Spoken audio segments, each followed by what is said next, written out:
భాద్రపద మాసంలోని శుక్లపక్ష దేవతా పూజలకి ఉత్కృష్టమైన కాలంగా కృష్ణపక్షం పితృదేవతల ఆరాధనలకు అత్యంత ప్రీతికరమైన కాలంగా పురాణాలు చెప్తున్నాయి.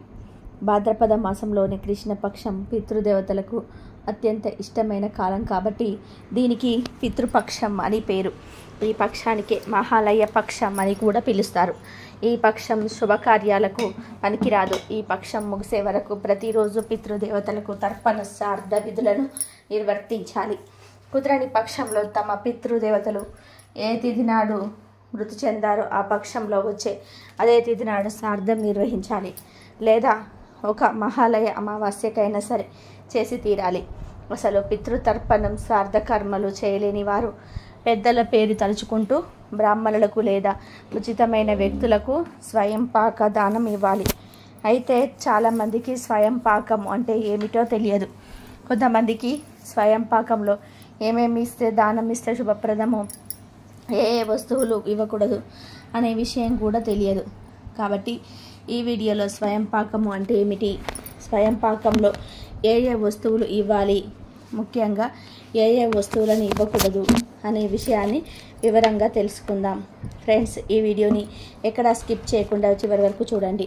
అప్పుడే మేము చెప్పేది మీకు అర్థమవుతుంది. అలాగే మా ఛానల్ని కూడా సబ్స్క్రైబ్ చేసుకొని మాకు సపోర్ట్ చేయండి. స్వయం పాకంలో మర్చిపోయి కూడా కొన్ని వస్తువులను ఇవ్వకూడదు. ఆ వస్తువులు ఏమి వస్తువులు అనేది ఈ వీడియోలో తెలుసుకుందాం. అదే విధానంగా మనం స్వయం పాక దానం ఇచ్చేటప్పుడు ఆ స్వయం పాకంలో 3 వస్తువులు కనుక పెడితే మనము 1000 రెట్ల స్వయం పాకం ఎక్కువ ఇచ్చినట్టు ఫలితం వస్తుంది. ఆ 3 వస్తువులు ఏవే కూడా ఈ వీడియోలో వివరంగా తెలుసుకుందాం. స్వయం పాకము అంటే బ్రాహ్మణులు వాళ్ళంతట వాళ్ళే వండుకునే ఆహారం. ఆ వంటకు సరిపడా సామాగ్రిని స్వయం పాకం అని పిలుస్తారు. వాళ్ళు సొంతంగా పాకం సిద్ధం చేసుకోవడానికి కావలసినటువంటి వస్తువులు. పాకము అంటే ఏదో కాదు, వంట. ముఖ్యంగా బ్రాహ్మణులకే స్వయం పాకం ఇవ్వాలా అంటే బ్రాహ్మణులకైనా స్వయం పాకం ఇవ్వవచ్చు, లేదా హరిదాసులకు, లేకపోతే ఎవరైనా సాధువులు ఉంటే సాధువులకు ఇవ్వవచ్చు, లేకపోతే చాలా పేదవాళ్ళు, తిండి లేని వాళ్ళు ఉంటారు కదా, వాళ్ళకైనా సరే మీరు పితృదేవతల పేరిట స్వయం పాకం ఇవ్వవచ్చు. ఈ పితృపక్షంలోనే కాదు, ఎప్పుడైనా సరే పుణ్యతిథుల్లో కూడా, అంటే ఏకాదశి రోజు కావచ్చు, శివరాత్రి రోజు కావచ్చు, లేదా ఏదైనా పర్వదినాల్లో మీరు స్వయం పాకం ఇవ్వవచ్చు. ఎందుకంటే ఆ రోజు వస్తువుల్ని స్వయం పాకంగా ఇస్తే పరిపూర్ణమైనటువంటి ఫలితం లభిస్తుంది. స్వయం పాకం ఇవ్వాలనుకునేవారు ముందుగా ఒక తట్టా తీసుకోండి, లేదా ఒక సంచి, ఒక బ్యాగ్ లాంటిది, లేదా రాగి ఇత్తడి పళ్ళెం లాంటిది తీసుకొని అందులో అయినా స్వయం పాకాన్ని ఇవ్వాలనుకునే వస్తువులను పెట్టుకోవచ్చు. కానీ స్టీల్ ప్లేట్లో మాత్రం స్వయం పాకం ఇవ్వకూడదు. ఒక పెద్ద సైజులో ఉన్నటువంటి ప్లేట్ లేదా తట్ట తీసుకొని ఆ తట్టలో మనం ఇచ్చే వస్తువులను పెట్టుకోవాలన్నమాట. ఇప్పుడు చెప్పేటువంటి వస్తువులన్నీ కూడా మీరు స్వయం పాకంలో దానం ఇస్తే చాలా మంచిది. మొట్టమొదటిగా స్వయం పాకంలో పెట్టవలసిన వస్తువు బియ్యం. మీరు ఒక కేజీ బియ్యం తీసుకోండి. ఎందుకంటే ఆ రోజు మొత్తం ఒక బ్రాహ్మణుడు, ఆయన భార్య, అలా పిల్లలు ఆ రోజు మొత్తం తినడానికి సరిపోయే వస్తువులను మాత్రమే స్వయం పాకం అని పిలుస్తూ ఉంటారు. ఏదో శాస్త్రానికి కొన్ని బియ్యం గింజలు వేసి ఇవ్వడం కాదు. 1 కేజీ బియ్యాన్ని ఇవ్వాలి. కొంచెం బియ్యం ఇస్తే ఒక కుటుంబానికి సరిపోదు కనుక కనీసం 1 కేజీ బియ్యాన్ని ఇవ్వండి. ఇంకా ఎక్కువ ఇచ్చినా పర్వాలేదు, కానీ కేజీ కన్నా తక్కువ మాత్రం ఇవ్వకూడదు. ఆ బియ్యం కూడా మంచి బియ్యం ఇవ్వాలి. అంతేగాని పురుగులు పట్టిన బియ్యము, ముక్త బియ్యము, మనకు పనికిరాని బియ్యం ఇవ్వకూడదు. మెరుగైన సన్న బియ్యం ఇస్తే మంచిది. ఇక రెండవ వస్తువు ఏమిటి అంటే కందిపప్పు. వాళ్ళు సాంబారు చేసుకోవడానికి 1/2 కేజీ కందిపప్పును కూడా మీరు స్వయం పాకంగా పెట్టాలి, లేదా ఇతర పప్పును కూడా పెట్టుకోవచ్చు. ఆ తర్వాత బెల్లం, చక్కగా ఒక బెల్లాన్ని కూడా స్వయం పాకంలో పెట్టండి. మీరు కుదిరితే పెద్ద బెల్లం కుందు ఇవ్వచ్చు, లేదా దాంట్లో సగమైనా కూడా మీరు ఆ స్వయం పాకంలో పెట్టాలి. ఆ తర్వాత చింతపండు పెట్టాలి. చింతపండు ఒక కవర్లో వేసి ఆ స్వయం పాకంలో చక్కగా పెట్టుకోండి. తర్వాత వస్తువు గల్లులుప్పు, 1 గల్లులుప్పు ప్యాకెట్ను అందులో పెట్టాలన్నమాట. ఇది చాలా శ్రేష్టమైనది. సముద్రంలో పుట్టినది కదా ఉప్పు. ఈ ఉప్పును కూడా ఒక ప్యాకెట్ అందులో పెట్టాలన్నమాట. ఉప్పు లేకుండా మనం ఏ వంట చేసుకోం కదా. చాలామందికి ఉప్పు ఇవ్వాలా ఇవ్వకూడదా అనే డౌట్ కూడా ఉంటుంది. ఉప్పు స్వయం పాకంలో దానం చేసినట్లయితే మన యొక్క అప్పుల బాధలన్నీ కూడా తొందరగా ముఖం పడతాయి. బ్రాహ్మణులకు ఉప్పు దానం చేయడం చాలా శ్రేష్టకరం కాబట్టి ఉప్పును దానం చేయాలి. అలాగే మనం ఓన్లీ ఉప్పు మాత్రమే ఇస్తే బ్రాహ్మణులు దాన్ని తీసుకోరు. కానీ ఈ స్వయం పాకంతో పాటు ఇస్తే తప్పకుండా తీసుకుంటారు. ఆ తర్వాత నెయ్యిని కూడా స్వయం పాకంలో పెట్టాలి. ఒక చిన్న ప్యాకెట్ నెయ్యి పెడితే సరిపోతుంది. ఆ తర్వాత కారపొడి, అది కూడా 10 రూపాయలతో ఒక ప్యాకెట్ వస్తుంది కదా. ఆ కారం పొడి అయినా సరే పెట్టవచ్చు, లేదా విడిగా పచ్చిమిర్చి అయినా సరే పెట్టవచ్చు. ఎందుకంటే సాంబార్ చేసుకోవాలంటే ఉప్పు పప్పు ఉంటే సరిపోదు కదా, కారం కూడా కావాలి. కాబట్టి కారం పొడి అది కూడా 10 రూపీస్లో ఒక ప్యాకెట్ తీసుకుంటే సరిపోతుంది. కారం పొడి అయినా పెట్టవచ్చు, లేదా పచ్చిమిర్చి అయినా సరే పెట్టవచ్చు. కొంతమంది మిరపకాయలు పెట్టకూడదు అని చెప్తూ ఉంటారు. మిరపకాయలు కారపొడి లేకపోతే చారు ఎలా చేసుకుంటారో చెప్పండి. కనుక కారమైన లేదా పచ్చిమిర్చి అయినా సరే పెట్టాలి. ఆ తర్వాత ఆవాలు కూడా ఒక చిన్న ప్యాకెట్ ఇవ్వడం చాలా శుభప్రదం. అలాగే పెసరపప్పు కూడా స్వయం పాకంలో ఇవ్వచ్చు. ఆ తర్వాత కూరగాయలను పెట్టాలి. మనకు ఒకరోజు వండుకోవడానికి సరిపడే కూరగాయలు అంటే వెజిటేబుల్స్ ఇవ్వాలన్నమాట. ఏదో 2 టమాటాలు, 2 వంకాయలు, కాస్త కొత్తిమీర, కొన్ని బియ్యం వేసి ఇవ్వటం కాదు. మేము స్వయం పాకం ఇచ్చామండి అని చెప్పి మురిగిపోయినటువంటి బియ్యము, పనికిరానటువంటి పప్పు ఇచ్చి దాన్ని వాళ్ళు తీసుకొని వంట చేసుకోకుండా పక్కకు పడేస్తే ఆ ఫలితం మీకు కానీ మీ పితృదేవతలకు కానీ ఉండదు. మీరు ఇచ్చే స్వయం పాకంలో వాళ్ళు తృప్తి పడాలి. అప్పుడే ఫలితం అనేది వస్తుంది. కనుక తాజాగా ఉన్నటువంటి కూరగాయలు, చాలా ఫ్రెష్గా ఉన్నటువంటి బియ్యము, పప్పు, నూనె ఇవ్వాలి. నూనె అస్సలు మర్చిపోకూడదు. నూనె కూడా స్వయం పాకంలో పెట్టి ఇవ్వడం చాలా శుభప్రదం. కూరగాయలు కనీసం ఒక 6 టమాటాలు, అదేవిధంగా బీన్స్, క్యారెట్లు ఒక 4 క్యారెట్లు, ఆ తర్వాత ఆలుగడ్డలు, ఆకుకూరలు, ఇలాంటి కూరగాయలు దానం చేస్తే చాలా శుభప్రదం. ఆకుకూరలు కూడా మీరు దానం ఇవ్వండి. ఆ తర్వాత అరటి పండ్లు కూడా ఇవ్వాలి. ఒక 1/2 డజన్ అరటి పండ్లు మహా అయితే 30 రూపాయలు ఉంటాయి. అన్నం తిన్నాక చక్కగా అరటి పండ్లు తింటే చాలా శుభప్రదం. కనుక అరటి పండ్లు పెట్టండి. అలాగే తాంబూలం కూడా స్వయం పాకంలో పెట్టాలి. అంటే ఆకులు, ఒక్కలు, ముఖ్యంగా అందులో దక్షిణ ఉండాలి. దక్షిణ అనేది మీకు తోచిన కాడికి ఇవ్వండి. పైన 1 రూపాయి కాయిన్ పెట్టి, అలాగే ఆపిల్ కానీ ఆరెంజ్ కానీ 2 పళ్ళను కూడా మీరు ఆ స్వయం పాకంలో పెట్టడం చాలా శుభప్రదం. దీన్ని పూర్ణ తాంబూలం అని పిలుస్తూ ఉంటారు. దక్షిణ తాంబూలం అని కూడా పిలుస్తుంటారు. దీన్ని కూడా చక్కగా మీరు ఆ స్వయం పాకంలో పెట్టాలి. ఇంకా ముఖ్యంగా స్వయం పాకంలో పెట్టకూడనటువంటి అతి ముఖ్యమైన 3 వస్తువులు కూడా ఉన్నాయి. అవి ఏమిటి అంటే ముందుగా ఉల్లిపాయ, వీటిని ఎర్రగడ్డలని కూడా పిలుస్తూ ఉంటారు. కాబట్టి ఈ ఎర్రగడ్డ అని పిలువబడే ఉల్లిపాయను స్వయం పాకంలో పెట్టకూడదు. అదేవిధంగా వెల్లుల్లిపాయ అంటే తెల్లగడ్డ, దీన్ని కూడా స్వయం పాకంలో పెట్టడం మంచిది కాదు. బ్రాహ్మణులు ఉల్లిపాయలు, వెల్లుల్లిపాయలు తినరు కాబట్టి వాళ్ళని పెట్టకూడదు. అలాగే సున్నాన్ని స్వయం పాకంలో పెట్టి ఇవ్వడం అంత మంచిది కాదు. తాంబూలంలో ఆకు, ఒక్క, దక్షిణ, పండ్లు మాత్రమే పెట్టాలి. సున్నం పెట్టకూడదు. ఈ వస్తువులను బాగా గుర్తుపెట్టుకోండి. ఉల్లిపాయలు అంటే ఎర్రగడ్డ, వెల్లుల్లిపాయ అంటే తెల్లగడ్డ, సున్నం, ఈ 3 వస్తువుల్ని మీరు స్వయం పాకములో అస్సలు పెట్టకూడదు. అలాగే స్వయం పాకంలో తప్పకుండా పెట్టవలసిన 3 వస్తువులు ఉన్నాయండి. వాటిల్లో మొదటిది ఏమిటంటే కొబ్బరికాయ. ఒక కొబ్బరికాయను మనం స్వయం పాకంలో పెట్టి దానం చేస్తే ఈ బ్రహ్మాండంతా దానం చేసినట్లే. ఈ కొబ్బరికాయ శివుడికి ప్రతిరూపము అన్నమాట. మనము చక్కగా స్వయం పాకంలో కొబ్బరికాయ పెట్టి దానం ఇస్తే ఈ బ్రహ్మాండాన్ని మొత్తం కూడా బ్రాహ్మణులకు ఇచ్చినట్టే ఫలితం కలుగుతుంది. కొబ్బరికాయ చిన్నది అయినా కూడా పర్వాలేదు, ఎక్కువగా ఉంటుంది ఫలితం అయితే. తర్వాత గుమ్మడికాయ, తప్పకుండా గుమ్మడికాయను దానం ఇవ్వాలి. మహా అయితే గుమ్మడికాయ ఒక 20 రూపాయలు, 30 రూపాయలు ఉంటుంది. కొంతమందికి ఇళ్ళ దగ్గరే ఈ గుమ్మడికాయలు కాస్తూ ఉంటాయి. ఆ గుమ్మడికాయనైనా సరే దానం చేయవచ్చు. ఒక గుమ్మడికాయను బ్రాహ్మణులకు దానం చేయడం చాలా మంచిది. బ్రాహ్మణులకు చాలా ఇష్టమైనటువంటి వస్తువు గుమ్మడికాయ. ఇక చిట్ట చివరిగా స్వయం పాకంలో పెట్టి తీరవలసినటువంటి అతి ముఖ్యమైన వస్తువు, ఈ ఒక్క వస్తువును మీరు స్వయం పాకంలో పెట్టినట్లయితే మీకు 1000 రెట్ల దాన ఫలితం కలుగుతుంది. ఆ వస్తువు తులసి దళం. శ్రీమన్నారాయణుడికి చాలా ఇష్టమైనటువంటి వస్తువు ఈ తులసి దళం. ముఖ్యంగా శ్రీకృష్ణ పరమాత్ముడు తులాభారం వేసిన సత్యభావం ఎన్నో వజ్రాలు, బంగారము, వెండి అన్నీ వేసి తూస్తుంది. శ్రీకృష్ణ పరమాత్మ కాస్త కూడా తగ్గడు.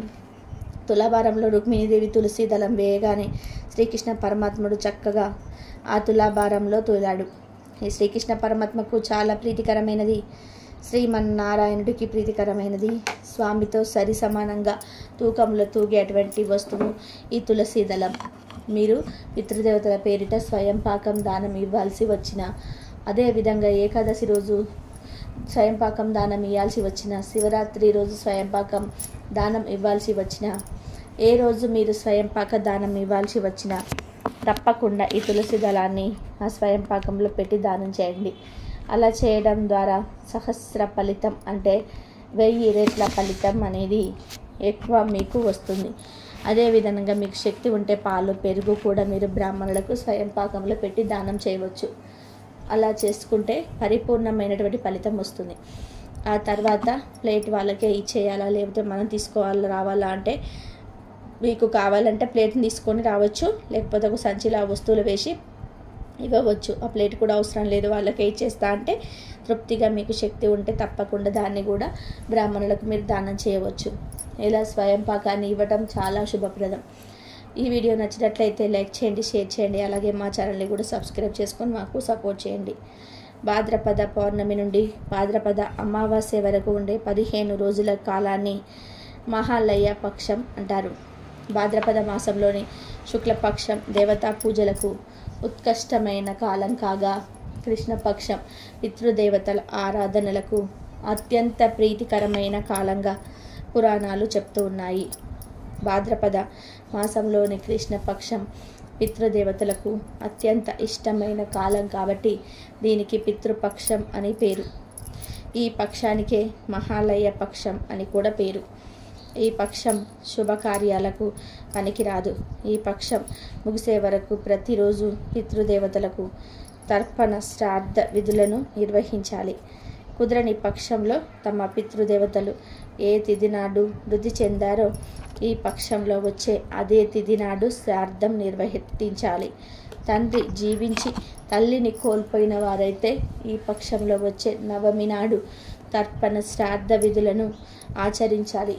తల్లి తండ్రి ఇద్దరు లేనివారు ఈ పక్షాన తప్పక పితృకర్మలు చేయాలి.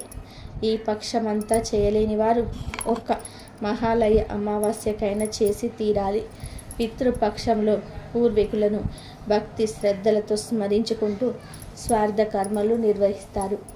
ఈ శ్రాద్ధం కేవలం పూర్వీకుల ఆత్మశాంతి కోసం మాత్రమే కాకుండా వారి పట్ల మనకున్న గౌరవాన్ని కూడా తెలియచేస్తుంది. పితృపక్షంలో పూర్వీకుల శ్రాద్ధం చేయడం వలన వారి ఆశీస్సులు లభిస్తాయని, అన్ని రకాల ఆటంకాల నుంచి విముక్తి లభిస్తుందని నమ్ముతూ ఉంటారు. పితృపక్షాల సమయంలో పిండ ప్రదానం చేసేవారు ఏ రోజైతే చేస్తారో ఆ రోజు ముందుగా స్నానం చేసి పూజా స్థలంలో కూర్చొని మీ పూర్వీకులను స్మరించుకోవాలి. పూర్వీకులకు ఇష్టమైన ఆహారాన్ని నైవేద్యంగా సమర్పించాలి. పిండదానంగా ఉన్న ఆహారాన్ని ఆవులు, కుక్కలు, కాకులు లేదా చీమలకు పెట్టవచ్చు. పితృపక్షం నాడు స్వార్థం చేయకపోతే పూర్వీకులు సంతోషించరని, వారికి శాంతి లభించదని చాలామంది నమ్ముతూ ఉంటారు. అందుకే పూర్వీకులకు తర్పణం చేస్తారు. ఇలా చేయటం వల్ల పూర్వీకులు తమ కుటుంబాలు సుఖ సంతోషాలతో జీవించాలని ఆశీర్వదిస్తారు. శాస్త్రాల ప్రకారం పితృపక్షంలో ఎలాంటి శుభకార్యాలు చేయరు. ఈ పక్షంలో ఎలాంటి కొత్త పని చేసినా, శుభకార్యం చేపట్టిన పూర్వీకుల ఆత్మకు శాంతి కలగదని నమ్ముతూ ఉంటారు.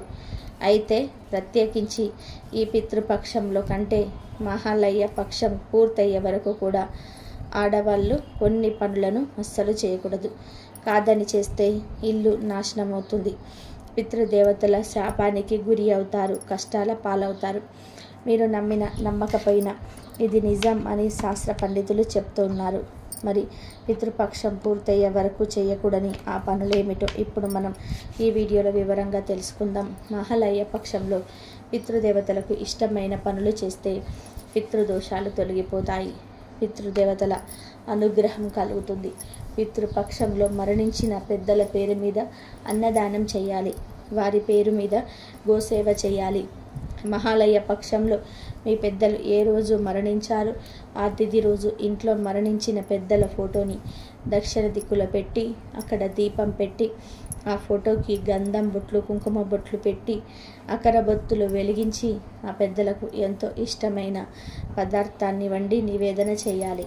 ఇలా చేస్తే పితృదేవతల అనుగ్రహం లభిస్తుంది. మహాలయ పక్షం 15 రోజులలో మీ పెద్దలు ఏ తిథి రోజు మరణించారో ఆ రోజు శ్రాద్ధ కర్మలు నిర్వహించుకోవాలి. శ్రాద్ధ కర్మలు చేస్తే పితృపక్షంలో కొన్ని పనులు చేయకూడదని మార్కండేయ పురాణం దత్తాత్రేయ చరిత్రలో చెప్పారు. పితృకర్మలు చేయాలంటే ఉదయము సాయంత్రము సమయంలో చేయకూడదు, మధ్యాహ్న సమయంలో చేయాలి. మధ్యాహ్నం 12 గంటలలోపు చేయకూడదు. అలాగే పితృకార్యం చేసేటప్పుడు బంగారం ధరించకూడదు, బంగారాన్ని చూడకూడదు. పెద్దలకు తద్దినాలు పెట్టేటప్పుడు అస్సలు బంగారం వేసుకోకూడదు, చూడకూడదు. వెండిని ధరించాలి, వెండిని చూడాలి. అప్పుడు పితృదేవతల అనుగ్రహం లభిస్తుంది. అలాగే పితృకార్యాలు చేసేటప్పుడు వాళ్లకు ఉండే పదార్థాల్లో దోసకాయ, ఆనపకాయ, ఇంగువ, ఉల్లిపాయ ఉండకూడదు. పితృకార్యం చేసేటప్పుడు ఉప్పును చూడకూడదు. సహజంగా ఇస్తరిలో ఉప్పు వేస్తాం, కానీ పెద్దల కార్యాలు చేసేటప్పుడు ప్రత్యక్ష లవణ దర్శనం చేయకూడదు, ఉప్పును చూడకూడదు. అలాగే పితృపక్షంలో మీ ఇంట్లో పెద్దల కార్యం చేసే రోజు ఇంటి ముందు ముగ్గు వేయకూడదు, పూజ గదిలో గంట మోగించకూడదు. అలాగే పితృకార్యం చేయడానికి పెద్దలకు తద్దినం పెట్టడానికి మీరు వంట వండేటప్పుడు నీటిలో పసుపును కలిపి ఆ నీటిని వంటకు ఉపయోగించాలి. పితృకార్యం చేసే రోజు ఎవరు కూడా కుంకుమ బొట్టు పెట్టుకోకూడదు, విభూది బొట్టు పెట్టుకోవాలి. అలాగే మహాలయ పక్షంలో కొత్త బట్టలు కొనుక్కోకూడదు, ఇంటి గుమ్మం ముందు చెప్పులు విడవకూడదు, వేరే వాళ్ళ ఇళ్లలో భోజనం చేయకూడదు. అలాగే ఎవరైనా సరే పితృకార్యం చేసేటప్పుడు మీ నల్లుడి దగ్గర ఉంటే పితృదేవతలు పరమానందం చెందుతారు. పితృకార్యాలు చేసేటప్పుడు అక్కడ కోడి రాకూడదు, పంది రాకూడదు. పితృకార్యం చేసేటప్పుడు కోడి కానీ పంది కానీ ఆ దరిదాపుల్లోకి ఉండకూడదని మార్కండేయ పురాణంలో చెప్పారు. భర్త ఉండగానే భార్య సుమంగలిగా చనిపోయిన వారికి పితృపక్షంలో నవమి రోజు దినం పెట్టాలి. మీ పెద్దల్లో ఎవరైనా సరే ఏకాదశి రోజు మరణిస్తే వాళ్ళకి ఏకాదశి రోజు పిండ ప్రదానం చేయకూడదు, ద్వాదశి రోజు పిండ ప్రదానం చేయాలని శాస్త్రాలు చెప్తున్నాయి. తద్దినం పెట్టే రోజు ఆ తద్దినం చేసే వ్యక్తిని కర్త అంటారు. తద్దినం భోజనం చేసే వారిని భోక్తలు అంటారు. ఈ భోక్తలు కానీ కర్త కానీ రాత్రికి ఆహారం తినకూడదు, పలహారం మాత్రమే తినాలి. మహాలయ పక్షం పూర్తయ్యే వరకు ఈ తప్పులు చేయకుండా జాగ్రత్త పడండి. ఈ నియమాలు పాటిస్తూ తద్దినాలు పెడితే చాలా మంచిది. తద్దినాలు పెట్టలేని వాళ్ళు ఎవరైనా బ్రాహ్మణుడికి మీ చేతితో మీ మరణించిన పెద్దల పేర్లు చెప్పి స్వయపాక దానం ఇచ్చినా కూడా పితృదేవతల అనుగ్రహం కలుగుతుంది. పితృదోషాలు శాపాలు అన్నీ కూడా తొలగిపోతాయి. దానశీలిగా పేరు పొందిన కర్ణుడికి మరణం అనంతరం స్వర్గం ప్రాప్తించింది. ఆయన స్వర్గలోకానికి వెళ్తూ ఉండగా మార్గ మధ్యంలో ఆకలి దప్పిక కలిగాయి. ఇంతలో ఒక ఫలవృక్షం కనిపించింది. కర్ణుడు ఎంతో సంతోషంగా పండ్లు కోసుకుందాన్ని తిందామని నోటి ముందుంచుకున్నాడు. ఆశ్చర్యం, ఆ పండు కాస్త బంగారపు ముద్దగా మారిపోయింది. ఆ చెట్టుకున్న పండ్లే కాదు, మిగతా ఏ చెట్టు పండ్లు కొయ్యబోయినా అవే అనుభవం ఎదురైంది. ఇక లాభం లేదనుకొని కనీసం దప్పికైనా సరే తీర్చుకుందామనుకొని సెలయేటిని సమీపించి దోసిట్లోకి నీటిని తీసుకొని నోటి ముందుంచుకున్నాడు కర్ణుడు. కానీ ఆ నీరు కూడా బంగారపు నీరుగా మారిపోయింది. స్వర్గలోకానికి వెళ్ళాక అక్కడ కూడా అదే పరిస్థితి ఎదురైంది. దాంతో కర్ణుడు తాను చేసిన తప్పేమిటి, తనకి ఇలా ఎందుకు జరుగుతుందని వాపోతూ ఉండగా, కర్ణ, నీవు దానశీలిగా పేరు పొందావు, చేతికి ఎముక లేకుండా దానాలు చేశావు. అయితే ఆ దానాలన్నీ కూడా బంగారము, వెండి, డబ్బు రూపేణా చేశావే కానీ కనీసం ఒకరికి కూడా అన్నం పెట్టి ఆకలి తీర్చలేదు. అందుకే నీకు ఈ దుస్థితి ప్రాప్తించింది అని అశరీరవాణి పలుకులు వినిపించాయి. అప్పుడు కర్ణుడు తన తండ్రి అయిన సూర్యదేవుని వద్దకు వెళ్ళి పరిపరి విధాల ప్రాధేయపడగా ఆయన కోరిక మేరకు దేవరాజైన ఇంద్రుడు కర్ణుడికి ఒక అపురూపమైన అవకాశం ఇచ్చాడు. నీవు వెంటనే భూలోకానికి వెళ్ళి అక్కడ అన్నార్థులందరికీ కూడా అన్నం పెట్టి మాతాపితులకు తర్పణాలు వదిలి తిరిగి రమ్మన్నారు. ఆ సూచన మేరకు కర్ణుడు భాద్రపద బహుళ పాడ్యమి నాడు భూలోకానికి చేరుకున్నాడు. అక్కడ పేదలు బంధుమిత్రులు అందరికీ అన్న సంతర్పణ చేశాడు. పితరులకు తర్పణాలు వదిలాడు. తిరిగి భాద్రపద అమావాస్య నాడు స్వర్గానికి వెళ్ళాడు. ఎప్పుడైతే కర్ణుడు అన్న సంతర్పణలు పితృతర్పణాలు చేశాడో అప్పుడే ఆయనకు కడుపు నిండిపోయింది, ఆకలి తీరింది.